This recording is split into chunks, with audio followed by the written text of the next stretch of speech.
지내고 있는데 5월의 첫 주일은 이제 어린이 주일입니다.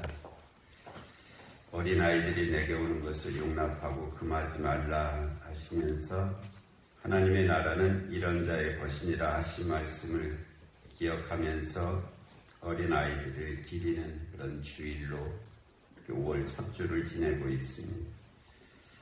5월의 둘째 주일은 이제 어버이 주일이죠.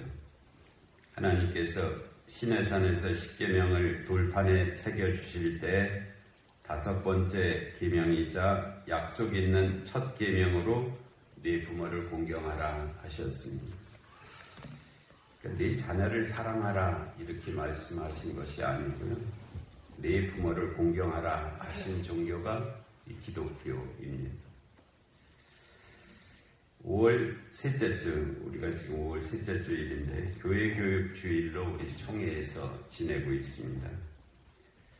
스승의 날이라는 이 날은 1958년 5월 8일 청소년 적십자 단원들이 세계 적십자의 날을 맞아 병중에 있거나 퇴직한 교사들을 위문하기 시작하면서 스승의 날을 제정하는 의견이 이제 이때 일부에서 제기가 되었습니다. 그러다가 1965년에 세종대왕 탄신일인 5월 15일을 스승의 날로 이제 정하자 이렇게 됐어요. 그래서 5월 15일이 스승의 날 된 것은 그런 연유입니다. 이때부터 전국 청소년 적십자 단원들이 스승의 날 기념 행사를 개최해 왔다가 1974년에는 뭐 이런저런 하여튼 부작용이 있다 해서 국민교육 헌장 선포일인 12월 5일로 이 스승의 날을 통폐합시켰습니다. 그러다가 1982년부터 다시 이제 스승의 날이 채택이 되어서 오늘에 이르게 되었습니다. 교회도 이러한 여러 가지 의미를 받아들여서 5월 셋째 주일을 스승의 주일로 지켜오다가 이제 명칭을 교회 교육 주일로 그렇게 바꾸어서 기념하고 있습니다. 5월 마지막 주일은 이제 가정의 주일이죠. 주님께서 이 땅에 세워주신 두 기관이 있는데 그것이 이제 가정과 교회입니다. 나머지 기관들은 사람들이 이제 임의로 정한 기관들이에요. 근데 이 가정과 교회는 주님께서 친히 세워주신 기관입니다. 하나님께서 아담과 하와를 통해서 한 가정을 이루게 하셨고 예수 그리스도께서 내가 이 반석 위에 내 교회를 세우리니 이렇게 하셔서 세워진 기관들입니다. 다음 주일 찬양 예배에는 교회 안에 가정과 같은 의미를 가지고 있는 구역별 찬양제를 저희 교회가 매년 드려왔습니다. 올해도 각 구역이 나와서 감사 찬양을 드리는 그런 시간을 갖고자 합니다. 오늘 본문 말씀 디모데후서 2장 15절인데요. 이 바울과 디모데의 첫 만남은 바울의 1차 전도 여정 중에 있었을 것입니다. 바울의 1차 전도 여정이 이제 수리아 안디옥에서 출발을 해서 부브로로 해서 저 갈라디아 지방까지 갔다가 다시 되돌아오는 그런 일정이었는데 그 기간이 주후 47년에서 49년일 거다라고 그렇게 여기고 있습니다. 바울은 복음을 전하다가 이제 이 갈라디아 지역에 있는 루스드라에서 돌에 맞았죠. 비시디아 안디옥, 이고니온, 루스드라, 더베로 이어지는 여정이었는데 그 루스드라에서 유대인들이 저 비시디아 안디옥, 이고니온에서 온 그 유대인들이 복음을 전하는 바울을 가로막기 위해서 돌을 던졌는데 그건 죽으라고 던진 돌이었습니다. 그냥 위협하는 돌이 아니었고요. 그래서 거의 죽은 줄로 알고 사람들이 이제 바울을 동굴밖에 갖다 내다 버렸잖아요. 근데 거기에서 바울이 피척피척 일어났습니다. 정말 놀라운 일이죠. 그리고 아마도 그 돌에 피가 나고 하여튼 참 어려운 모습이었을 터인데 그 모습을 그대로 모습이라 하고 다시 들어갔어요. 보통 도망가야 되잖아요. 자기를 향해서 죽으라고 돌을 던진 사람들 앞에 어떻게 다시 나가? 다시 거기를 걸어 들어가서 아마 루스드라 그 성 안에서 다시금 복음을 전했을 것입니다.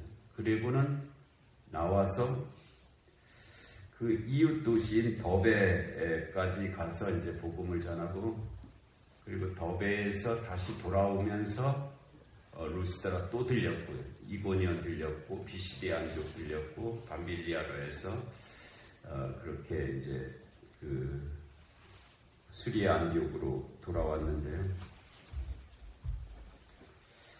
그 더베에서 만난 사람 중에 이제 디모데가 있었을 것으로 여겨집니다. 사도행전 20장 4절에 아시아까지 함께 가는 자는 베레아 사람 부로의 아들 소바더와 데살로니가 사람 아리스다고와 세군도와 더베 사람 가이오와 및 디모데, 이렇게 되어 있거든요. 디모데가 더베 사람이구나 하는 것이 여기에 나와 있습니다. 그리고 아시아 사람 두기고와 드로비모, 바울의 3차 전도 여정 중에 이제 연복음을 받아서 그 각 지역의 대표들이 그 연복음을 가지고 예루살렘으로 가는 그들의 명단이거든요. 그 바울이 이제 2차 전도 여정 중에 더베에 다시 가죠. 그때 그 디모데가 전도자로 결단하고 바울을 따르는 자가 되었던 것으로 여겨집니다. 1차 전도 여정 때 돌에 맞은 상황 속에서도 그 복음을 전하고 있는 바울에게 어떤 충격을 받았겠죠. 그리고 도대체 뭐 때문에 저렇게 하고 있나, 그런 생각이 많이 있었을 것이고요. 그런 생각이 이제 하나님께서 그런 생각들을 이끌어 가시거든요. 우리가 어떤 선한 뜻을 마음에 품잖아요. 그러면 그 뜻이 하나님이 원하시는 방향으로 이끌어 가십니다.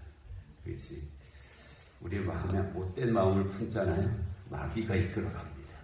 마귀가 그 생각을 쭉 끌고 가고 결국 망하게 만들어요. 그런데 우리 마음 안에 선한 뜻을 품고 있으면 그것을 하나님께서 귀하게 여기시면서 그것을 하나님이 원하시는 쪽으로 이렇게 이끌어 가십니다. 우리가 마음에 무엇을 품고 사느냐가 아주 중요합니다. 이 디모데가 품고 있는 그 마음을 하나님께서 결국 이끄셔서 복음 전하는 자로 이렇게 평생을 디모데를 살아가게 하셨거든요. 이후에 바울에게 있어 디모데는 끝까지 믿음의 아들이었고요. 그리고 동역자였고 기본적으로는 스승과 제자의 관계였습니다. 디모데 후서는 바울의 유언과 같은 서신이죠. 알려진 바로는 바울은 주 68년경에 로마에서 순교하였습니다. 순교를 앞두고 바울은 오늘 본문의 말씀이 들어있는 디모데 후서를 기록해서 아마도 두기고 편에 보냈을 가능성이 제일 많은데, 하여튼 에베소에서 목회하고 있었던 디모데에게 이 편지를 보냈습니다. 자신을 대신하여서 세상에 남아 목회를 할 디모데에게 남기신 그런 말씀입니다. 오늘 이제 교회 교육 주일인데요. 이 교회 교육은 먼저 믿은 자가 나중 믿은 자들에게 가르치는 일이죠.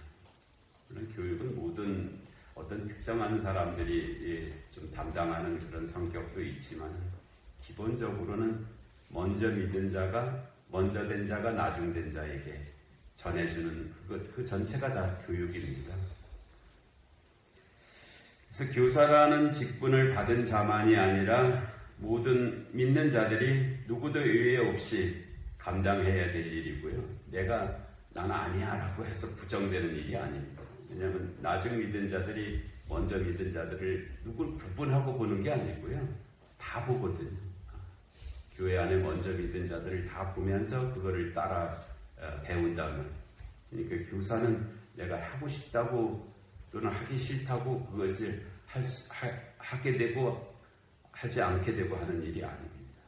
무조건 그렇게 그 역할이 주어져 있는 그런 의미를 가지고 있습니다. 그래서 그 일을 감당함에 있어서 바울은 디모데에게 다음과 같은 당부를 하였습니다. 진리의 말씀을 옳게 분별하라 하는 말씀. 부끄러울 것이 없는 일꾼으로 인정된 자가 되어야 된다.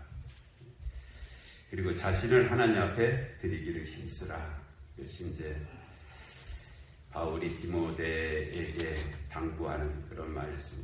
특별히 먼저 믿은 자 또는 이제 가르치는 자, 목회자, 교사 그런 역할을 감당할 디모데에게 하신 말씀들입니다.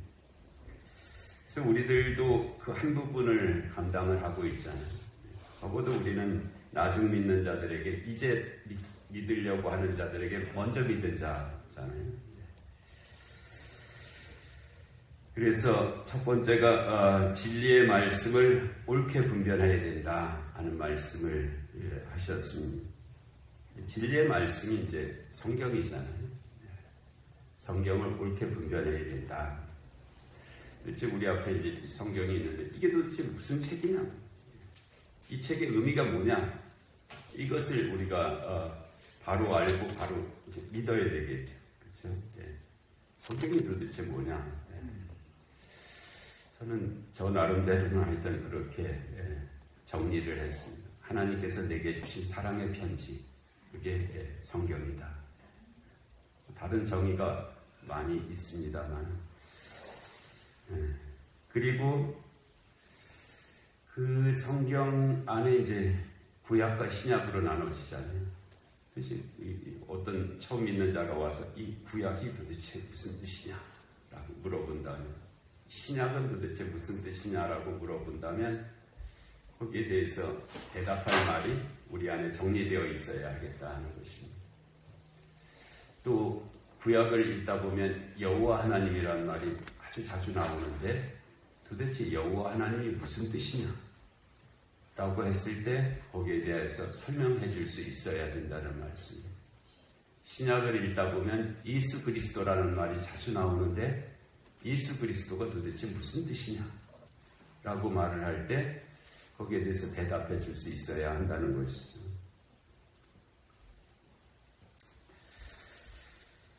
또 이 구약도 약이잖아요. 그렇죠? 신약도 약이고 이 약을 잘 쓰면 병이 낫지만 약을 잘못 쓰면 오남용이 돼서 탈이 된단 말이에요.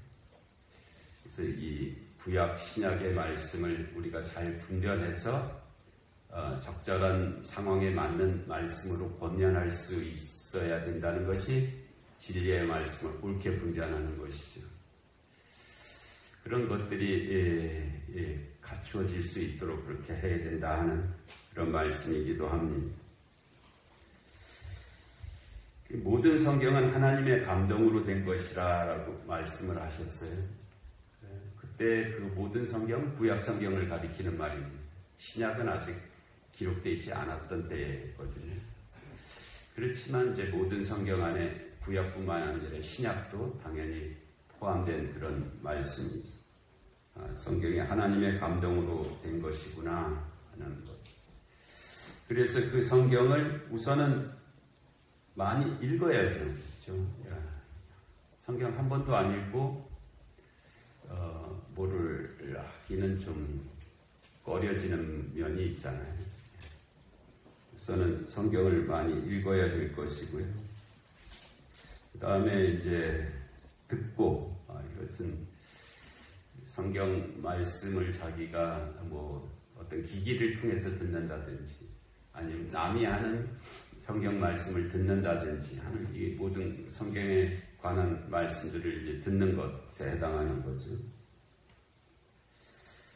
그래서 또 공부하는 것은 스스로 더 이제 알기 위해서 애를 쓰는 그런 과정이잖아요. 성경 어렵다 그냥 덮어버린다든지 아니면 모르겠다. 근데 모르는 것에 대해서 모른다고 생각하지 않고 몰라도 된다라고 하고 그냥 넘어간다든지 그렇지 않는 게 이제 공부하는 거잖아요. 모르는 것을 알려고 애를 쓰는 것이 공부하는 것이죠.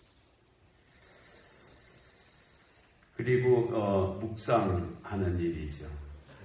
성경 말씀을 붙잡고 오래 생각하는 거죠. 집중해서 생각하는 것이고요. 그런 것이 진리를 분별하는 그런 과정 속에 필요한 그런 일들입니다. 또 암송도 기가 막히게 아주 진리를 분별하는데 아주 귀한 방법입니다. 여러분, 말씀이 점점 분명해지면 진리를 분별하는데 아주 도움이 됩니다. 근데 그 말씀이 점점 분명해지는 그 방법 중에 암송만큼 좋은 것이 없습니다.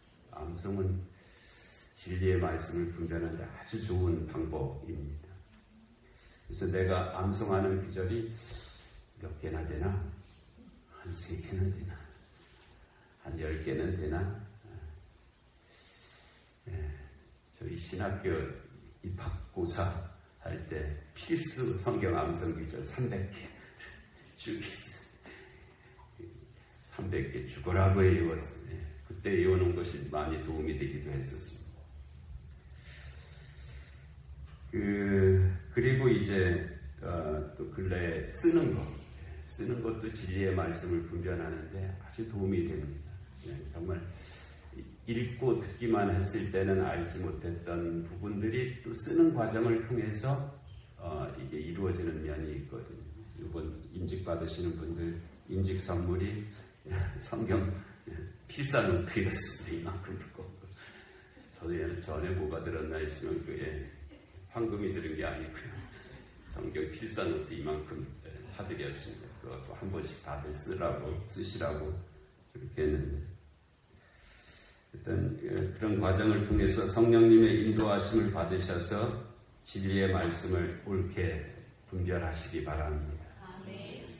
그렇게 되면은 이제 어떤 결과, 어떤 쪽으로 우리가 나가야 되는가 하면 진리의 말씀을 옳게 분별한다는 것이 성경 본문을 잘 연구해갖고 뭐 언어적으로 해석하고 뭐 문법적으로 해석하고 필요해요. 그거 없이 제대로 성경을 해석할 수 없거든요. 그런데 그것만을 하려고 하는 것은 그냥 학자죠. 성경학자인데 우리는 성경학자가 되려고 하는 사람은 아니잖아요. 그 성경 말씀이 오늘 우리의 삶에 무엇을 의미하느냐를 그거를 이제 알려고 하고 적용하려고 하는 거잖아요. 그러니까는 성경이라고 하는 이 본문, 이거를 이제 영어로 텍스트라는 말을 많이 씁니다. 텍스트. 근데 이 텍스트를 우리의 상황, 우리의 실제적인 삶, 이거를 이제 콘텍스트라고 하는데요. 이 텍스트와 콘텍스트를 잘 연결시키는 데까지 이른 것이 진리의 말씀을 옳게 분별하는 것입니다. 그러니까 텍스트만 아는 것은 그거는 진리의 말씀을 옳게 분별하는 것이 아니에요. 이 텍스트와 콘텍스트, 이 본문과 상황을 바로 연결시켜서 해석할 수 있는 것이, 적용할 수 있는 것이 진리의 말씀을 옳게 분별하는 것입니다. 그냥 성경 본문만 잘한다. 그거는 그냥 이제 반쪽에 해당한, 반쪽도 귀하죠. 그런데 효과가 없어요. 동전의 앞뒷면이 합쳐져야 효력이 발생하잖아요. 그래서 이 본문과 상황을 서로 잘 알고 잘 합쳐질 수 있게 하는 것, 그것이 이제 진리의 말씀을 옳게 분별하는 일입니다. 그렇게 되면 어떻게 되냐 하면은 성경 말씀이 거울이 되는 그런 단계에 이르게 됩니다. 성경을 통해서 나를 비춰볼 수 있는 거예요. 내 모습이 이렇구나. 여기에 좀 상처가 있구나. 여기가 좀 오염이 되어 있구나. 하여튼 이 성경 말씀을 통해 이 부분이 참 아름답구나. 성경 말씀이 거울이 되어서 나를 비춰볼 수 있는 단계에 이르게 되는 것이 진리의 말씀을 옳게 분별하는 것입니다. 다른 곳으로 나를 비춰보는 것이 아니에요. 내 통장의 잔고로 나를 비춰보면 어떤 사람은 비참해질 거고 어떤 사람은 교만해질 거고 그럴 터인데, 다른 곳으로 나를 비추는 것이 아니라 성경 말씀을 통해서 나를 비춰볼 수 있는 단계에 이르게 되는 것, 그것이 진리의 말씀이 옳게 분별되는 그 지점입니다. 또 하나는 성경 말씀을 통해서 성경 말씀이 이제 거울이 되는 것이 아니라 창문이 되는 그런 단계입니다. 그래서 성경 말씀을 통해서 세상을 볼 수 있는 것, 그것이 진리의 말씀을 옳게 분별하는 것입니다. 우리가 벽으로 다 막혀 있으면 세상이 안 보이잖아요. 창문이 뚫려 있어야 거기를 통해서 세상을 보게 되는데, 그 창문이 도대체 뭐냐? 또 똑같이 말씀드리면 그 창문이 돈이다. 그러면 돈으로 세상을 보는 거거든요. 그러면 세상이 이제 돈을 통해서 세상이 보이는 거잖아요. 그렇게 되는 것이 아니고 성경을 통해서 세상이 보이는 단계, 그것이 진리의 말씀을 옳게 분별하는 것입니다. 근데 우리가 믿노라고 하지만 우리가 상당히 많은 부분에 다른 창문을 통해서 세상을 보거든요. KBS를 통해서 세상을 보고, MBC를 통해서 세상을 보고, JTBC인가요? 하여튼 어떤 방송을 통해서 세상을 약간 다르잖아요. 그렇죠? 세상이 다르게 보인단 말이에요. 무슨 어떤 이데올로기를 통해서 또는 어떤 전통이나 가치를 통해서 세상을 보면 그 세상이 또 다르게 보여요. 어떤 이념, 진영 논리를 통해서 세상을 보면 또 세상이 또 다르게 보인다. 근데 우리는 그렇게 그렇게 살려고 하는 사람이 아니라 성경을 통해서 그 창문을 통해, 성경이라고 하는 창문을 통해서 세상을 보려고 하는 사람들, 보아야 하는 사람들, 그것이 진리의 말씀을 옳게 분별하는 사람들이라는 것입니다. 두 번째는 이제 부끄러울 것이 없는 일꾼으로 인정된 자가 되어야 한다라고 그렇게 말씀하셨습니다. 이 말씀을 쓰면서 바울에겐 도대체 무엇이 부끄러움이었을까 하는 생각을 해봤습니다. 바울이 뭔가 자기도 부끄러운 것이 있으니까 이렇게 썼을 거 아니에요? 그래서 예수를 그리스도로 믿기 이전에 예수를 그리스도로 믿는 자들을 핍박하고 결박하여 옥에 가두고 스데반을 돌로 치는 일에 증인되었던 것, 그 기억, 바울에게 그 부끄러움이었을 것입니다. 내가 모르고 했다고는 하지만 모르고 한 것도 부끄러운 일이거든요. 그래서 그런 부끄러움이 바울에게 있었을 거다 하는 생각이 있습니다. 다메섹 체험 이후에도 마가의 일로 바나바와 심히 다투어 갈라선 일은 일생의 부끄러움이었을 것입니다. 적어도 바울은 바나바에게 그렇게 해서는 안 될 사람이거든요. 그런 말을 해서는 안 될 입장이었는데 또 그 순간에 어쩌자고 그렇게 했어요. 심히 다투어 피차 갈랐었다 그랬거든요. 그거 바울의 평생의 부끄러움이었을 것입니다. 아무리 내가 옳다고 해도 내가 그렇게 말을 해서는 안 됐을 터인데 하는 그런 부끄러움이 바울에게 있었을 것입니다. 디바가 안디옥에 이르렀을 때 그가 책망받을 일이 있다고 여겨서 베드로를 대면해서 책망한 일도 바울의 평생의 부끄러움이었을 것입니다. 아무리 자기가 옳다고 어떤 상황을 논리를 가지고 말한다 하더라도 적어도 바울이 베드로에게 그런 말을 할 수 있는 그런 입장 아니었거든요. 그런데 무엇이 그로 하여금 그렇게 하게 했죠? 그거 평생의 그의 부끄러움이었을 것입니다. 그 외에도 바울 안에 자신만이 아는 부끄러움이 있었을 것입니다. 더 쓰지는 않았지만은, 나타내지는 않았지만 자기만이 아는 부끄러움이 있었을 것입니다. 그래서 그는 디모데에게 부끄러울 것이 없는 일꾼으로 인정된 자가 되기를 권면하고 있습니다. 여러분의 부끄러움은 무엇입니까? 우리도 다 부끄러움을 가지고 있잖아요. 우선은 부끄러운 일을 부끄러워할 줄 아는 힘을 잃지 마시기 바랍니다.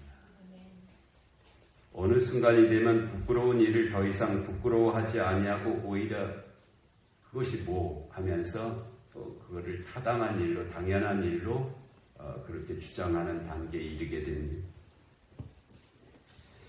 그때를 당연함으로 받아들이거나 타협하지 마시기 바랍니다. 다른 사람들이 보기에도, 나 자신이 보기에도, 그리고 감히 하나님 앞에서 부끄러울 것이 없는 일꾼으로 인정받으시기 바랍니다.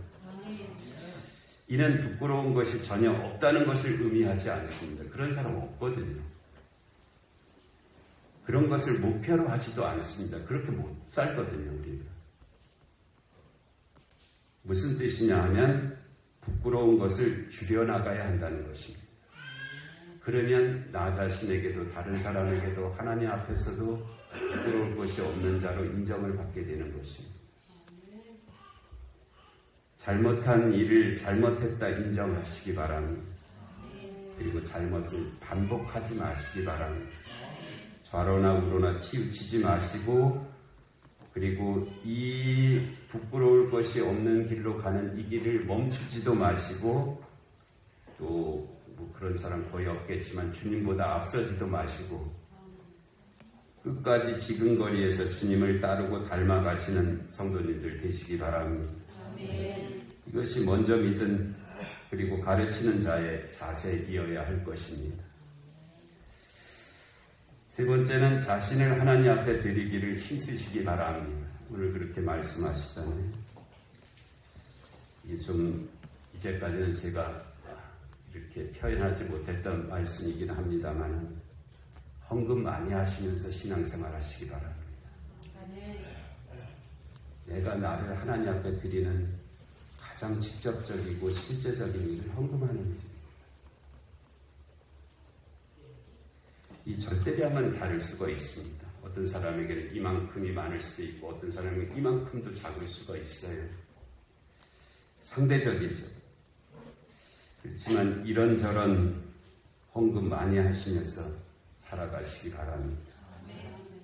그것이 자신을 하나님 앞에 드리기에 힘쓰는 일입니다. 인색함으로나 억지로 하게 됩니다. 누구나 다 물질 앞에 인색하지 않은 사람 없고 억지가 아닌 사람 없습니다. 그런데 그것을 넘어서는 일입니다. 내가 내 마음속에 있는 이 인색함, 내 마음속에 있는 이 남의 눈치를 봐야 되거든요. 안 하면 또 이름도 안 나온다. 억지로 하게 되는 그 인색함과 억지를 넘어서서 즐거운 마음으로 할 수 있는 대로 나아가는 것, 그것이 자신을 하나님 앞에 드리기를 힘쓰는 직접적인 일입니다. 많은 시간을 하나님께 드리며 살아가시기 바랍니다. 우리가 하루가 24시간이잖아요. 24시간 중에 물론 절대적으로 잘라서 이 시간은 하나님의 시간, 이 시간은 내 시간, 뭐 이거를 구분할 수 있는 것은 아닙니다만은 적어도 시간의 11조는 드려야 되겠다 하는 마음으로 사시기 바랍니다. 이 24시간 중에 11조면 2.4시간인가요? 11조는, 시간의 11조는 내가 하나님 앞에 드리면서 살아야 되겠다. 그것이 자신을 하나님 앞에 드리기를 힘쓰는 그런 삶입니다. 주님께서 소자에게 한 것이 내게 한 것이라 라고 그렇게 하셨습니다. 주님께 뭘 드리는 거죠. 주님께 드리는 것인데 우리가 뭐 하늘에다가 돈을 던진다고 하나님 받으시는 것 아니잖아요. 어떻게 하나님께 드릴 수 있냐 하면 소자에게 한 것이 내게 한 것이라 라고 말씀하셨습니다. 주변에 줄인 자, 목마른 자, 나그네, 헐벗은 자, 병든 자, 옥에 갇힌 자에게 무언가 주기를 힘쓰면서 살아가시기 바랍니다. 그것이 자신을 하나님 앞에 드리기를 힘쓰는 일입니다. 가인은 자신과 자신이 가져온 곡식으로 제사를 지냈고 아벨은 자신과 자신이 가져온 양으로 제사를 지냈습니다. 하나님께서 아벨의 제사는 받으셨고 가인의 제사는 받지 아니하셨는데 가인이 가져온 곡식을 받지 않으신 것이 아닙니다. 곡식이 무슨 죄가 있습니까? 무엇을 안 받으신 거예요? 가인을 안 받으신 것이죠. 가인의 제물을 안 받으신 것이 아니고요. 가인을 받지 않으신 것입니다.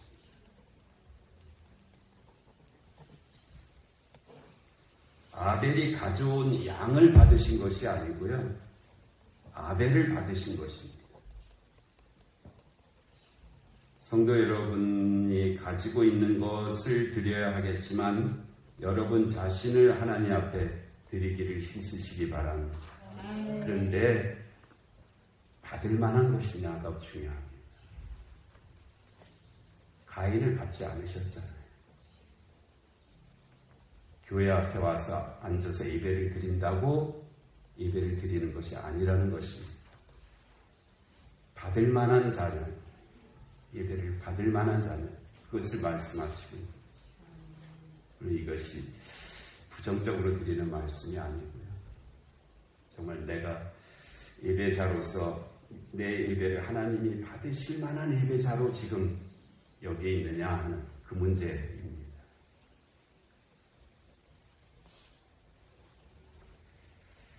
효자 가문에 효자 납니다. 이거 틀림없습니다. 효자 가문에 효자 나고요. 백문이 불여일견입니다. 아버지가 할아버지에게 하는 것을 보고 손자들이 따라하게 되어 있습니다. 교회 교육도 마찬가지입니다. 먼저 믿은 분들이 하는 것을 나중 믿는 분들이 따라하게 되는 것이 교회 교육입니다. 찬송은 어떻게 하는구나. 찬송 부르는 시간에 이 꼭 다물고 있으면 옆에 사람이 찬송 시간에 그냥 안 해도 되는 건가? 기도 시간에 엎드려 버리고 있습니다. 기도 시간에 저렇게 있어도 되는 건가? 예배 시간에 눈 감고 있으면 예배 시간에 눈 감고 있어도 되는 건가? 이게 나중 믿는 사람들이 다 보고 있거든요.